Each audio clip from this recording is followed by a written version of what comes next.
Bienvenue à ce webinaire. Donc, voilà, merci Léa de commencer l'enregistrement. Un petit peu se décaler. Ouais, l'angle de caméra. Voilà, on teste. Allez, super. Donc, on va lancer la Alors, présentation. Oui. Donc voilà, donc le thème aujourd'hui, Chorus Pro, un webinaire de plus sur ce sujet et donc gagner du temps sur Chorus Pro en passant par l'automatisation pour pouvoir déposer vos factures en seulement quelques secondes. Voilà, donc je vais me présenter rapidement. Donc je suis Emily Roux, chargée de marketing chez Syntrax. Et moi, c'est Maxime Alexandre, donc je suis consultant commercial. Voilà, donc au programme de ce webinaire, on va tout d'abord commencer par présenter rapidement Syntrax, qui nous sommes, qu'est-ce qu'on fait. Rappeler également le contexte Chorus Pro, qu'on a maintenant vu maintes et maintes fois. Focus direct donc, sur les avantages de l'automatisation, son principe de fonctionnement qui sera illustré par une démonstration en live que Maxime vous fera. C'est ça. Et donc du coup, les avantages de notre solution, donc qui est relativement flexible et adaptable en fonction de vos besoins. Enfin, donc on fera le comparatif manuel automatique. Et on parlera un peu plus technique à la fin, sans oublier du coup la partie réponse à toutes les questions que vous posez. Donc, qui est Syntrax? Voilà. Donc, nous sommes éditeurs de solutions logicielles, principalement de gestion documentaire. Comme vous pouvez le constater, donc, on a une présence internationale, sachant que le siège social se trouve à Nîmes, dans le sud-est de la France, où il fait très beau et très chaud d'ailleurs. Donc voilà, nous avons tous 7 bureaux, plus de 3000 clients qui nous font confiance partout dans le monde et de tout type d'industrie confondue, avec en moyenne voilà, plus de 12 ans de fidélité. Et nous avons aussi 3 partenariats technologiques avec différents ERP tels que SAP, IBM et également Microsoft. Voilà. Donc, on va parler un petit peu du calendrier à respecter. Oui, tout à fait. Donc, on va revenir sur le contexte législatif Chorus Pro, qui date maintenant depuis, qui est obligatoire depuis 2017 et qui a donc été mise en place par l'AIFE, qui est donc l'Agence pour l'informatique financière de l'État. Donc, on voit que ça s'est fait progressivement, en commençant par les très grandes entreprises. Ensuite, donc, les entreprises de taille intermédiaire et donc qui se terminera du coup l'année prochaine, en 2020, janvier 2020, pour les micro-entreprises, donc à savoir des sociétés de 0 à 10 salariés. Mais le focus à l'heure actuelle est bien évidemment sur les PME, TPE. C'est d'ailleurs à ce sujet-là qu'on va y voir un peu plus clair. Maxime ? Exactement. Alors moi, je vais vous parler un petit peu des avantages liés à l'automatisation du dépôt de vos factures sur Chorus Pro. Donc nous, on va capter le flux de facturation en sortie de RP directement. On va le convertir grâce au module, à certains de nos modules de gestion documentaire pour l'adapter au format qui est attendu par Chorus Pro, à savoir un format XML spécifique. Donc on va automatiser ce dépôt afin de limiter l'action humaine. Donc évidemment, dans cette transmission, il y a un réel gain de temps et ça permet surtout d'éviter les erreurs qui peuvent être liées au facteur humain.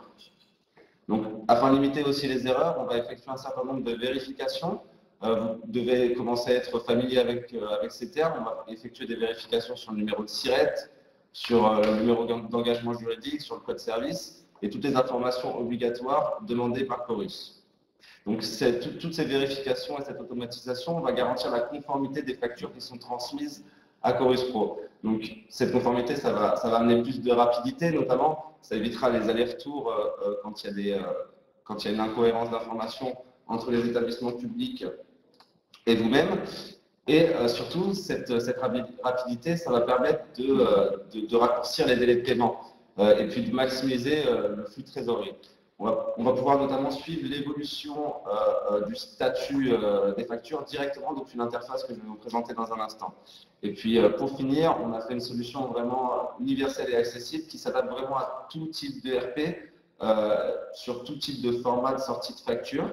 Là, on parle d'ailleurs spécifiquement de la facturation publique, mais ça arrive dans le privé aussi en B2B, qu'on doit convertir un flux de facturation comme ça et de le déposer sur des plateformes privées. Donc, c'est quelque chose qu'on savait déjà faire en amont et qu'on a tout simplement adapté au contexte de Chorus Pro. Donc, je passe le slide suivant, si je veux bien. Donc, je vais parler un petit peu plus du principe et du positionnement de notre solution. Donc, nous, on vient situer, comme je vous l'ai dit, directement en sortie de ERP. Là, on a mentionné SAP, IBM, on est partenaire avec eux, mais on va vraiment pouvoir se positionner sur tout type de ERP, que ce soit des développements customisés ou même des logiciels un petit peu plus spécifiques métiers. Donc, on va capter ce flux de facturation, on va effectuer un certain nombre de vérifications, comme je l'ai dit, sur les informations. Ce qu'il y a d'intéressant, c'est qu'on va être capable de stopper, avant la conversion et la transmission à Chorus, de stopper la facture s'il y a une incohérence d'information et de venir modifier très rapidement, en quelques secondes, directement dans l'interface. Comme je vous l'ai dit, ensuite, il va y avoir une conversion au format UBL, qui est un format en fait, d'XML spécifique attendu par Chorus, et puis une transmission automatique sur le portail. Dans l'interface que je vais vous présenter, vous allez voir, il y a pas mal de fonctionnalités intéressantes, elles restent tout de même assez simples, assez opérationnelles. On va être capable de visualiser, hein, comme vous voyez sur le PowerPoint, de visualiser, de trier, de modifier, d'effectuer des renvois, des exports. Mais ce qu'il y a d'intéressant, c'est qu'on ne va pas se contenter de transmettre la facture, on va avoir véritablement une communication avec Chorus qui va pouvoir nous donner des informations retour, nous demander par exemple des pièces jointes ou tout simplement faire évoluer le statut des factures. Donc le statut des factures, on va pouvoir le visualiser, cette évolution dans notre interface. Et ce qu'on peut faire également, c'est pousser, une fois qu'il y a eu la mise en paiement, cette remontée de statut directement dans votre ERP. Donc, soit à partir d'un format de fichier spécifique qui correspond à votre ERP, soit à partir d'un connecteur dédié, comme par exemple on pourra avoir sur SAP, qui va nous permettre d'écrire directement en base. Et une fois que la facture est mise en paiement sur le dernier statut, on est capable d'automatiser un certain nombre d'actions. C'est arrivé qu'on fasse des ajouts de certificats, puis ensuite de l'archivage. Et autour de tout ça, on peut paramétrer des notifications au cours des différents événements du scénario. Donc, je vais passer sur la démonstration un petit peu plus pratique, sur la partie interface. Voilà, avant ça, apparemment, je me permets de te couper. Bien sûr. Une petite minute, vous avez apparemment des petits soucis de retour son. Donc, si vous pouvez nous dire, en fait, apparemment, le son n'est pas tout à fait net et ce serait un petit peu haché. Donc, comme l'a suggéré Léa, du coup, si de préférence vous avez un casque, ce serait peut-être mieux au niveau de la netteté et la qualité sonore. Ok, donc, parfait. Merci Jean-Philippe. Voilà. Merci. Et après, c'est pareil, hein, pour les navigateurs, n'hésitez pas du coup à utiliser prioritairement les navigateurs Chrome et également Firefox, voilà, qui sont donc voilà. On va essayer de parler plus fort et de se rapprocher un peu du micro. N'hésitez pas à nous dire. Avec le casque, le son est bon. Bon, mais parfait, super. Merci beaucoup, Claude. Merci. Voilà. Bon, je passe à la partie interface, hein, comme je le disais. Donc, je vais vous présenter d'abord la version administrateur, parce qu'il y a quelques petites choses intéressantes, notamment dans le paramétrage. Et après, je vous montrerai la version utilisateur qui est un petit peu plus, on va dire, friendly et sympathique à voir. Donc là, j'ai choisi de vous montrer l'onglet sécurité. C'est là où on va directement paramétrer les différents utilisateurs. Ce qu'il y a d'intéressant à ce niveau-là, c'est qu'on va être capable de paramétrer notamment la notification en fonction de l'évolution des statuts. Donc, elle pourrait correspondre à différents métiers. Là, sur les statuts réussis, on pourrait imaginer qu'un métier a besoin d'être informé à la mise en paiement. Et par exemple, sur les erreurs, un autre métier aurait besoin d'être informé sur une erreur de soumission, par exemple. Les onglets qui restent néanmoins les plus importants et pour l'utilisateur sont ces trois onglets, facture soumise, techniquement rejetée et facture intégrée. Donc facture soumise, quand le flux de facturation va être récupéré et converti, c'est là où on va pouvoir visualiser les factures qui sont en erreur de validation. J'ai fait exprès d'en lancer une qui est un cas très spécifique mais que vous devez sûrement connaître. Donc quand vous cliquez, vous avez la possibilité de visualiser l'erreur dans cette boîte de dialogue ici. Donc là, on voit que le numéro de SIRET existe déjà. Donc, il y a une vérification en direct avec les informations présentes sur Chorus Pro. Et on voit donc que la facture a déjà été soumise. Et évidemment, sur Chorus Pro, on ne peut pas soumettre une facture 2 fois avec le même numéro. Donc là, c'est au niveau ERP où il faudra rééditer la facture. Donc ça, c'est un cas très spécifique. Vous avez les factures techniquement rejetées, là, qui sont plus liées plutôt à l'administrateur. C'est là où il va y avoir des incohérences spécifiques. Par exemple, si à un niveau du XML, on va attendre du décimal et qu'il n'y a pas de caractère ou qu'il y a des lettres, elles vont se retrouver dans cet onglet-là. Et puis l'onglet le plus important, c'est l'onglet des factures intégrées. Donc c'est là où vous allez pouvoir visualiser toutes vos statuts, toutes vos factures, ainsi que leurs statuts, dès qu'elles sont déposées sur la plateforme Chorus Pro. On a essayé de faire quelque chose d'assez simple. Donc là, vous pouvez directement jouer avec les colonnes. Vous avez vu que nous, on a mis l'ensemble des colonnes. Donc là, si je rajoute ou j'enlève le champ commentaire, par exemple, il va apparaître directement ici. On a la possibilité de visualiser la facture. C'est quelque chose qui peut être intéressant, surtout quand au moins ça évite de retourner dans le RP pour visualiser la facture. Donc on a essayé de limiter la connexion à différentes interfaces. Et ce que je voulais vous montrer, c'est un statut spécifique qui est le statut suspendu, qui est intéressant dans ce cas-là, parce qu'on voit qu'il y a une véritable communication qui est faite avec la plateforme.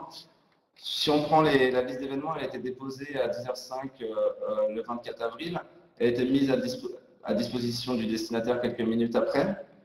Et le lendemain, non, pas le lendemain, c'est un environnement de qualification, hein, c'est nous qui faisons évoluer directement la facture, donc apparemment on a fait évoluer assez tard.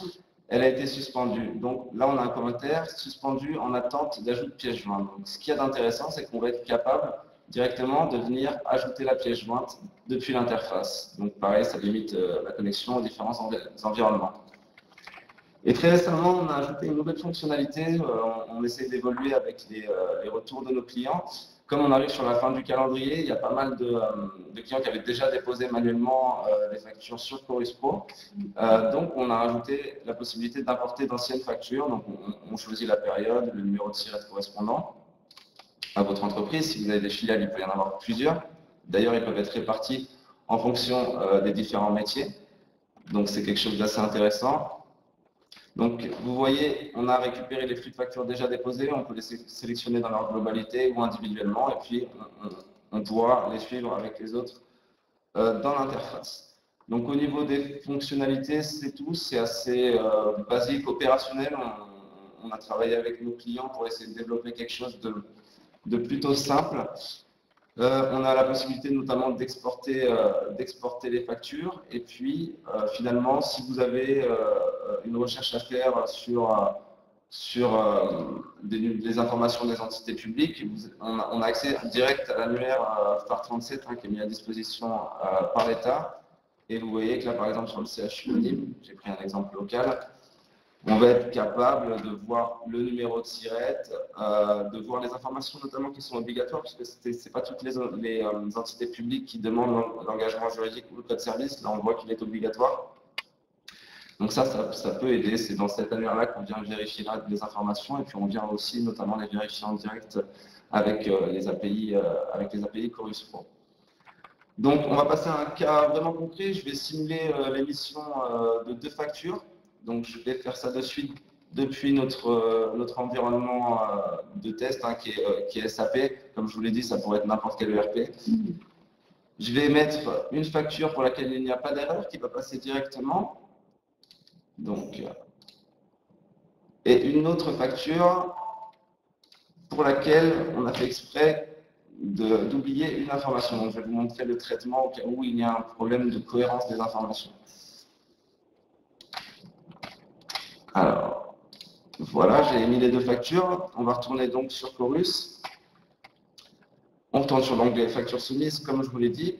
Il y en a une qui est en cours d'intégration, comme vous le voyez, c'est la facture qui ne comportait pas d'erreur. Donc, elle va être déposée dans quelques secondes dans l'onglet facture intégrée. Et vous avez celle qui comporte une erreur qui est ici. Donc, je double-clique simplement pour afficher. On voit que le numéro d'engagement juridique est obligatoire. Donc, je clique. Le numéro d'engagement juridique correspond quelque part comme un numéro de marché dans le secteur privé. Donc, il est propre au marché. Donc, je rentre un numéro d'engagement juridique. Je corrige. Donc on est en environnement de qualification, donc c'est un poil plus lent que ce que ce serait en production. On voit qu'elle est passée en cours d'intégration. Donc je mets à jour les états et d'ici quelques secondes, celle-ci va passer du côté facture intégrée et sera déposée dans Chorus. Donc ça ne devrait pas tarder du tout. Alors la dernière soumise, c'était ce matin quand j'ai fait le test. Ça va arriver d'ici peu. Hein. Voilà, elle est passée. Voilà, à 11h15, cette cadre déposée. Donc, le statut évoluera ensuite avec Chorus Pro. Donc, ça, c'était la partie administrateur. Ce qui est intéressant, là, nous, on installe on-premise, on est en train de développer en ce moment une version cloud. Et ce qu'on a trouvé intéressant, c'était de faire un client web, un accès web pour les utilisateurs. Comme ça permet d'aligner le versionning à la place de déployer poste par poste. Et puis, s'il y a une montée de version, que quelqu'un se retrouve avec pas la même version, donc c'est plus accessible. De plus, on peut récupérer les logins directement depuis l'Active Directory. Donc, au niveau des utilisateurs, c'est assez simple. D'ailleurs, c'est les mots de passe que j'utilise moi en interne qui sont ici. Donc, je me connecte. Et vous allez voir, on a fait quelque chose de plus visuel, plus sympathique quand même. Vous avez toujours les mêmes onglets principaux. Là, il n'y a pas la partie administration. Vous pouvez retrouver la facture soumise qui est en erreur de validation, les factures rejetées et puis les factures intégrées. Donc, c'est les mêmes fonctionnalités. Hein, globalement, on peut jouer avec les colonnes. On peut voir les différentes informations détaillées jusqu'à l'historique. C'est simplement que c'est un petit peu plus friendly, comme je le disais. Friendly et ergonomique. C'est ça, tout à fait. C'est le bon mot français. Merci Emile. Donc pour la partie démonstration, il me semble que j'ai fait le tour. On va repartir sur la présentation. Alors il y avait juste, il me semble, une question, voilà, de UNS. Que veut dire facture à l'état brouillon? C'est pas un des statuts auxquels je suis habitué. Je suis pas habitué à voir ce statut. Ça me dit rien du tout. Il faudrait que je demande éventuellement à quelqu'un du technique. Je vais essayer de vous trouver l'information avant la fin de présentation. Alors, on part sur la présentation. Ouais. Donc, la démo.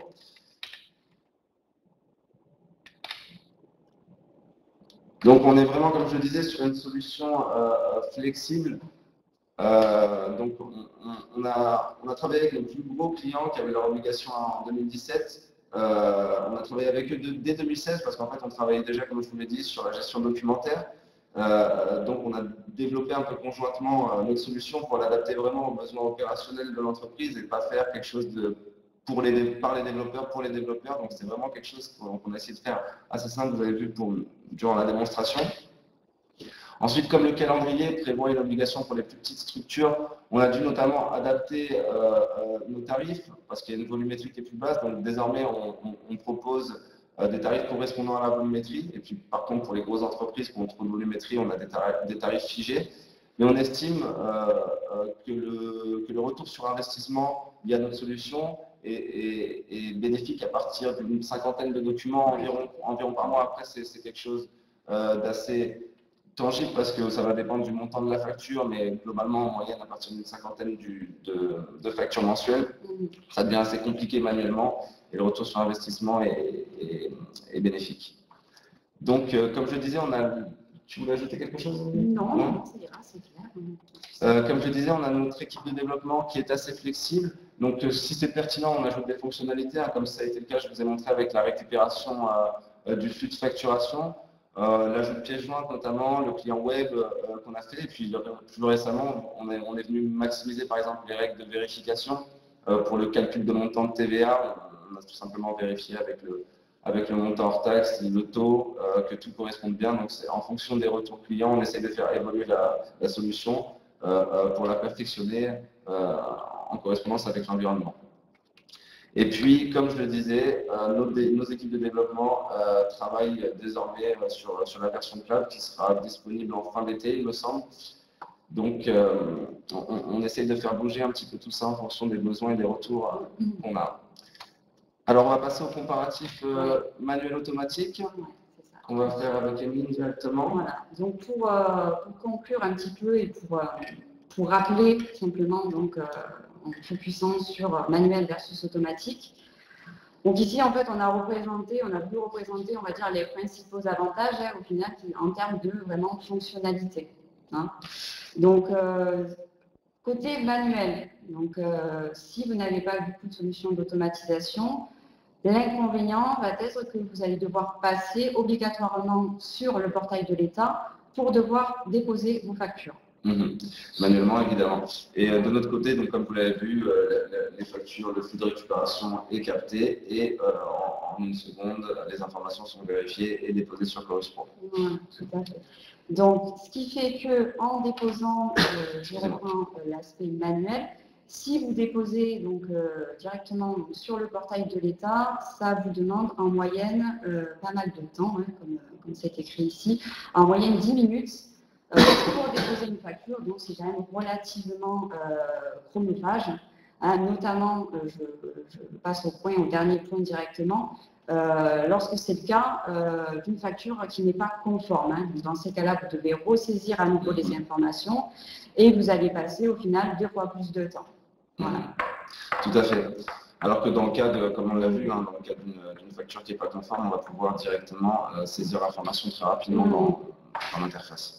Donc, par rapport aux saisies des données pour chaque facture, vous voyez que de l'autre côté, ça va être un outil plus de monitoring où on va suivre l'évolution des statuts. Donc, c'est de la consultation simple, hein, on a limité au maximum l'action humaine.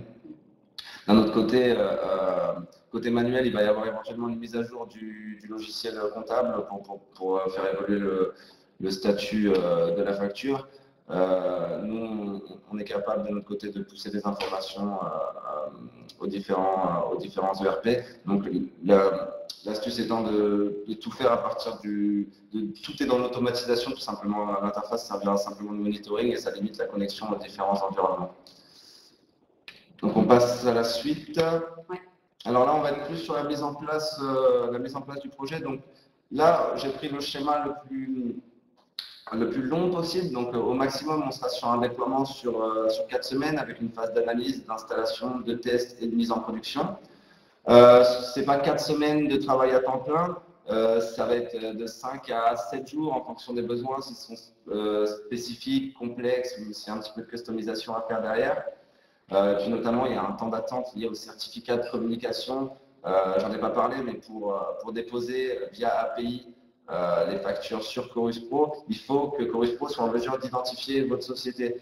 Donc, il y a un certificat de communication RGS qui permet d'identifier la société, qui doit être demandé en amont. Les délais sont d'à peu près 2 à 3 semaines. Donc, si on s'y prend avant la mise en prod, on peut encore raccourcir ces délais.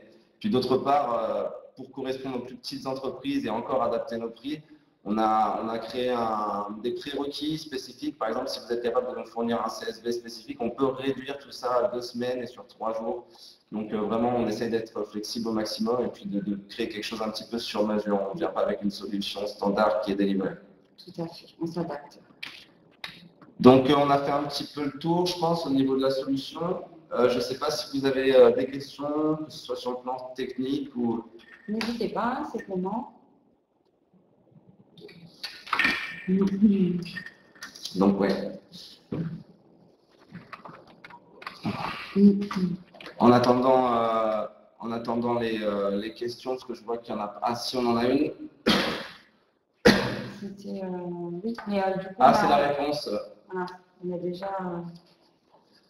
Très bien. Donc, pour faire un petit peu le tour de notre solution, nous, Complot Suite, qui est la partie gestion documentaire, c'est une solution modulaire pour laquelle on a développé plusieurs solutions. Il faut le voir comme une solution modulaire, comme je viens de le dire, qui a pour noyau l'automatisation.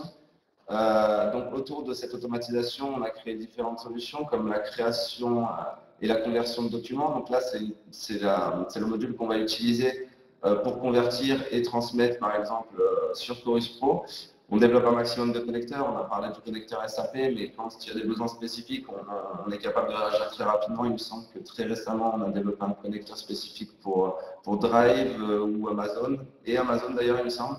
Oui. D'autre part, on a vu, en étudiant un petit peu la façon de gérer la documentation chez nos clients, qu'il y avait toujours ces problèmes de parapheurs qui s'entassent un petit peu sur les bureaux. Donc, on a créé un circuit de validation type e-parapheur de manière totalement électronique et automatisée. Et les solutions s'imbriquent parce qu'on va être capable, notamment en fin de circuit, après une validation ou même après le paiement d'une facture, comme ça peut être le cas sur Chorus, de venir archiver, apposer des certificats, envoyer par email. D'où la solution d'archivage. On a développé notamment des solutions de gestion et de monitoring précis dans l'impression.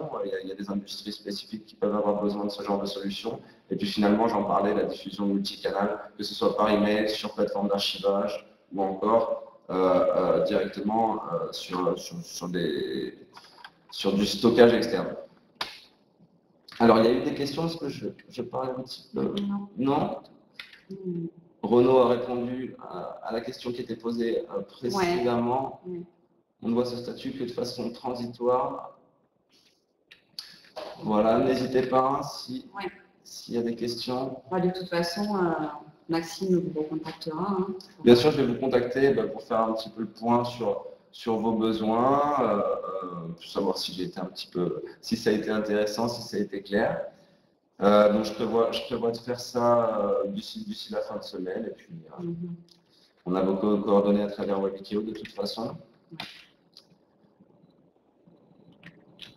Donc s'il n'y a pas de questions, il me semble qu'on va... Voilà.